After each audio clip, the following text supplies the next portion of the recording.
So, good day everyone, especially to you, ma'am. I am Damberly Anangi and I am one of the reporter of Lesson 17, which is the communication. So, in your own understanding, what is communication?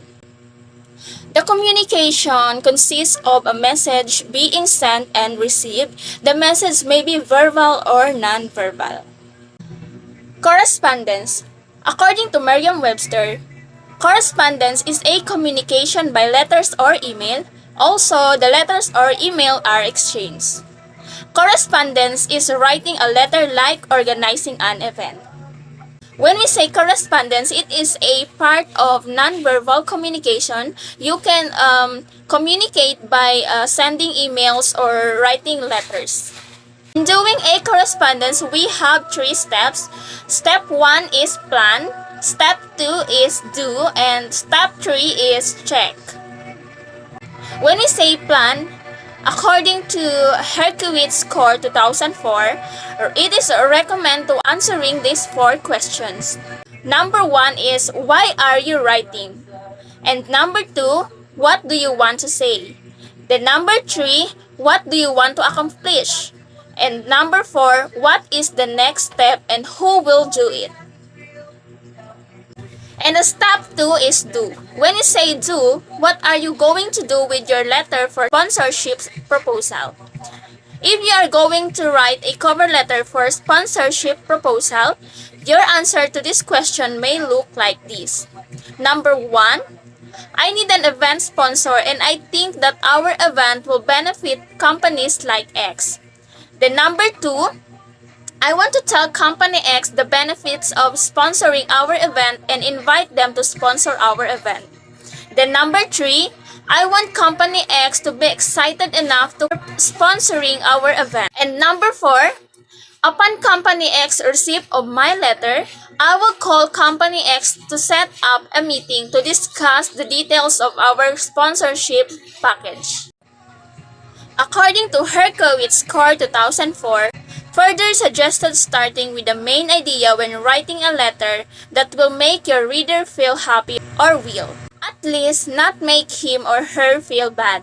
Otherwise, put a buffer before the bad news and end it with sincere, friendly, and cooperative tone.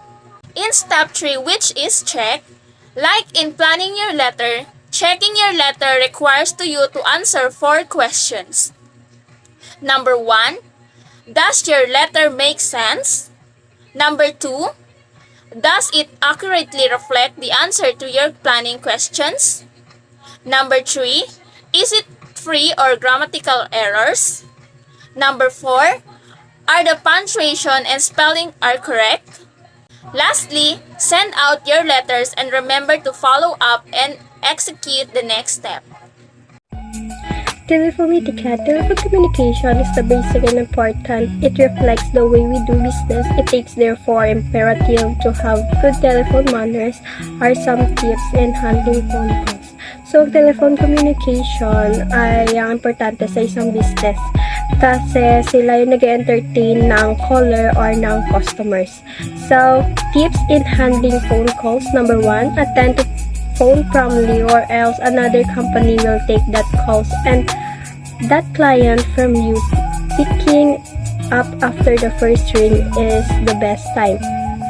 So, kailangan yung attention mo is nakatuon doon sa phone kasi anytime merong may mag-call, so kailangan is yung first call pa lang is kailangan masagot na siya kasi may tendency kasi na pag hindi mo nasagot yung isang tawag is yung ibang company yung makakuha ng callers or ng client, so sayang yun sa yung client na yun is dapat is sa company nyo pa sana yun mapupunta. Number 2, use the voice with a smile technique. Speak clearly. Put a small mirror in front of you so that can make that you are always smiling while talking on the phone. So, kailangan kahit nasa tawag is dapat nakasmile and klaro yung boses.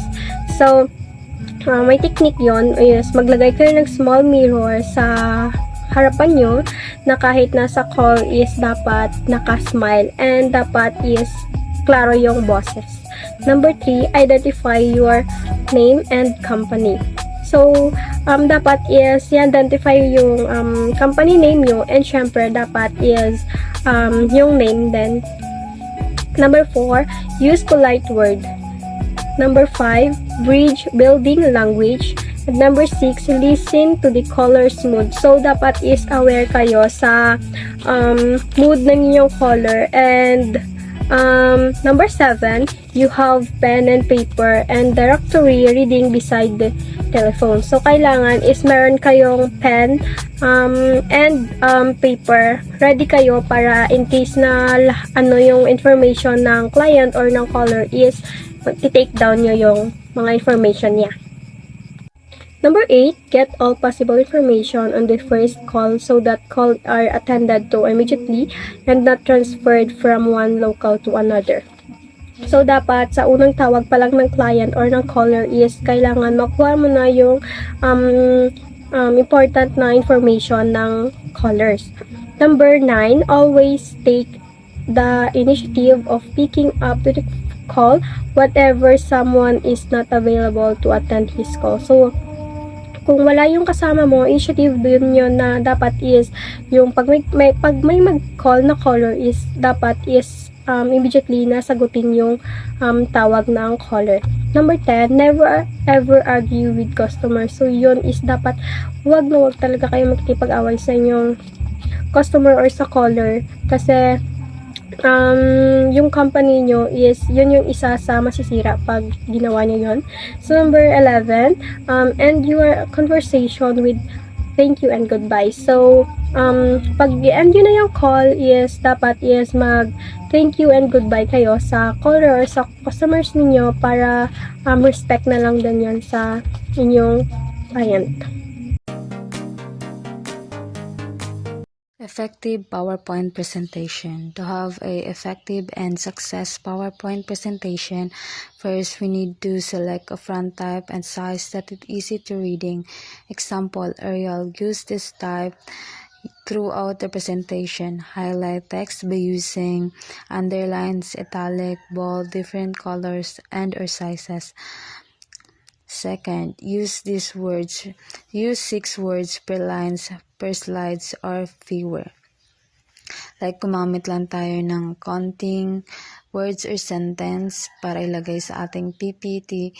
Yung yung mga importante lang sa report natin para madaling maintindihan ng mga makikinig. Then number 3, use graphics that relates to or enhance the presentation. Do not use too much. Pag gumawa tayo ng PPT or PowerPoint presentation, dapat yung ilagay natin na graphics or design is yung related lang sa report natin or sa topic natin para walang distraction na mangyayari sa presentation mo. Number 4 is check your spelling and grammar. Malalaman din naman yan pag mali yung grammar or spelling mo kasi mag-underline yung red, then need mo siya i-correct para di misunderstand yung sentence ng topic mo. Then number 5 is talk to the audience, not to the screen. Do not just read the slides. They are reminders to the presenter and not the whole message to the audience. Like, dapat umarap ka talaga sa mga audience mo yung para di sila maboring sa topic mo. Then, dapat makuha mo yung attention nila na makinig sa report mo. Then, number 6 is practice to familiarize yourself with the slides before the actual presentation. So, bago ka mag-report dapat or mag-present sa harap, dapat prepared ka at alam mo or na-familiarize mo yung topic mo. Dressing. Power dressing is identified by the serious corporate look of dark, conservative, usually matching pants and jacket, both for men and women. The idea is to create an air of equality so that clients will take career women as seriously as they take men business dealings. Although this concept of creating Creating an equal platform through dressing may sound silly now. It was a sensational idea in the late 1970s when John Malloy's book Woman Dress for Success was published in the United States. Nowadays, the corporate look is defined in many ways. However, the classic clean look that finds its roots to the power dressing still seals today, with personality expressed through bold accent like necktie, necklace, and bags. Your clothes, shoes, or their peep-toe cousin for women must match the pants or skirt as well. Power dressing can be an important tool for a professional event organizer when they are meeting their clients during the offer and or planning stage. Work clothes during the event can look different from the usual corporate attire. They will depend on the theme of the event. Clothes or uniforms worn during the events can also differ from those worn during ingress and egress, whatever is the requirement of the event. Be sure to announce a dress code to all the personnel and guests. Syempre, di ba, pag nag-attend sa isa ka event or meeting, usually, di ba, dapat iayon ta ang suot ta sa base sa theme sang isa ka event or meeting. Example, sa Dibu, alangan naman nagbutang ang nakabutang sa invitation is formal attire. Ikaw ti mo mapangbalay ka like mapantulog ti mo, di ba, do kalain man. So dapat i-base naton ang suot naton sa event or sa meeting na adtuan ta.